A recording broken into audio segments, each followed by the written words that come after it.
134তম জন্মদিবস উপলক্ষে দক্ষিণেশ্বর আদ্যাপীঠে 3000 কম্বল এবং 5000 কাপড় বিতরণ করা হয়েছে। সমরেশ রায় ও সম্পাদকের পাঠানো তথ্য ও ভিডিও চিত্রে থাকছে বিস্তারিত।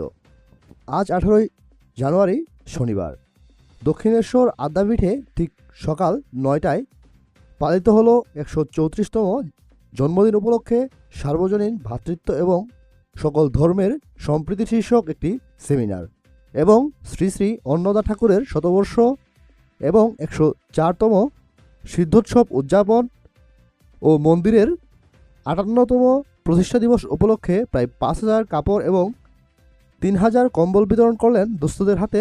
এছাড়াও ভোগের আয়োজন করা হয়েছে। একটি সুন্দর অনুষ্ঠানের মধ্য দিয়ে এই অনুষ্ঠান শুরু হয়।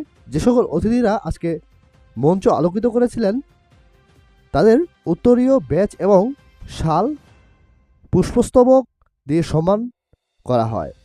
এই অনুষ্ঠানটি সম্পূর্ণভাবে পরিচালনা করেছিলেন দক্ষিণেশ্বর রামকৃষ্ণ সংঘ আদ্যাপীঠ ট্রাস্টের সাধারণ সম্পাদক মুরাল ভাই এবং সভাপতি কাম ম্যানেজিং ট্রাস্টের ব্রহ্মচারী রিতেন ভাই।